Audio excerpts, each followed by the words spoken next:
اگلے آنے والے چند دنوں میں تیل کی قیمتیں پھر بڑھیں گی اور ان میں اضافہ ناگزیر ہوگا۔ عالمی منڈی میں تیل اور گیس کی قیمتوں کا تعین پاکستان کے اختیار میں نہیں ہے۔ آپ نے دیکھا کہ عالمی منڈی میں خام تیل کی قیمت جو چند روز پہلے تقریباً $60 فی بیرل تھی، وہ اچانک بڑھ کر $100 سے تجاوز کر گئی ہے۔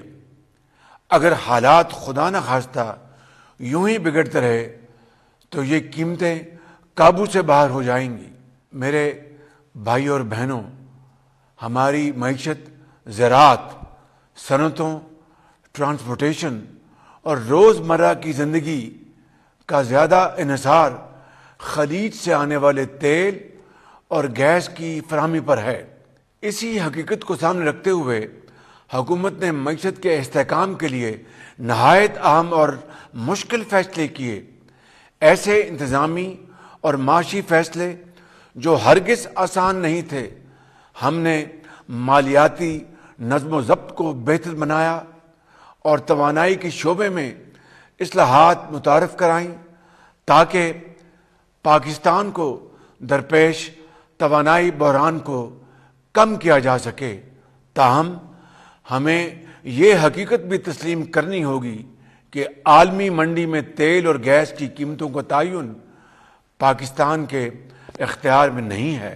جب دنیا میں کشیدگی بڑھتی ہے یا خطے میں جنگ جنم لیتی ہے تو اس کے منفی اثرات براہ راست توانائی کی قیمتوں پر پڑتے ہیں۔ اسی طرح کے مشکل حالات آج ایک مرتبہ پھر عالمی سطح پر پیدا ہو چکے ہیں، جس کے اثرات ہم پر بھی مرتب ہو رہے ہیں۔ لیکن میں آپ کو یقین دلانا چاہتا ہوں کہ آپ کی حکومت ہر ممکن کوشش کر رہی ہے کہ ان مشکل ترین عالمی حالات کے باوجود پاکستان کی معیشت کو مستحکم رکھا جائے، اللہ تعالیٰ کی مدد سے۔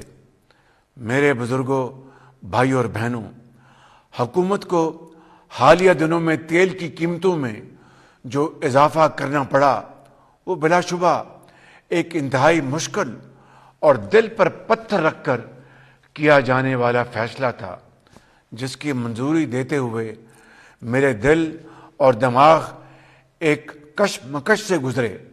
دماغ کہتا تھا قیمت بڑھانے کے علاوہ کوئی راستہ نہیں، مگر دل کہتا تھا کہیں غریب نہ پھنس جائے۔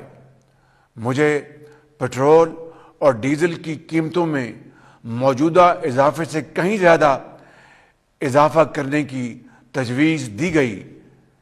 اس شدید مشکل میں سے ہم نے کوشش کر کے درمیانی راستہ نکالا تاکہ آپ پر بہت زیادہ بوجھ نہ پڑے۔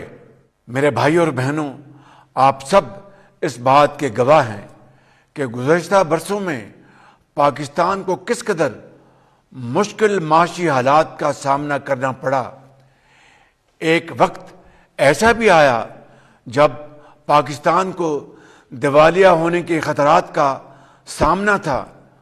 ان مشکل ترین حالات میں ہم نے سیاسی فائدے کو پس پشت ڈال کر ریاست اور معیشت کے مفاد کو، آپ کے مفاد کو ترجیح دی، اور اللہ تعالیٰ کے فضل و کرم سے مشکل فیصلوں میں آپ نے ہمارا بھرپور ساتھ دیا اور صبر اور حوصلے کا بھرپور مظاہرہ کیا۔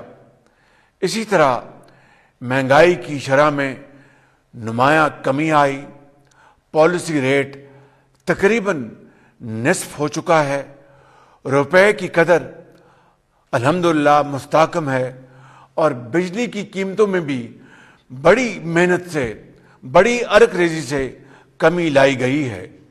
یہ کامیابی کسی فرد واحد کی نہیں بلکہ اس خدائے بزرگ و برتر کے فضل سے پوری قوم کی دعاؤں اور مشترکہ جدوجہد کا ثمر ہے۔ اس احساس ذمہ داری کے تحت میں آپ کو آج ایک مرتبہ پھر یقین دلاتا ہوں کہ ہم انشاءاللہ ہر ممکن کوشش کریں گے کہ آپ پر بوجھ کم سے کم ڈالا جائے۔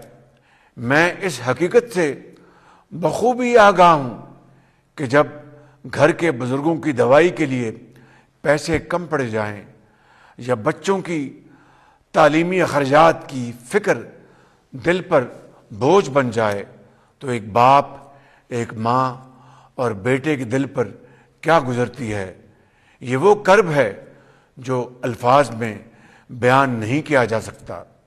میرے بزرگوں، بھائی اور بہنوں، اگلے آنے والے چند دنوں میں تیل کی قیمتیں پھر بڑھیں گی اور ان میں اضافہ ناگزیر ہوگا، مگر میری یہ بھرپور کوشش ہوگی کہ تیل کی قیمتوں میں آئندہ اضافے کا بوجھ آپ پر نہ پڑے۔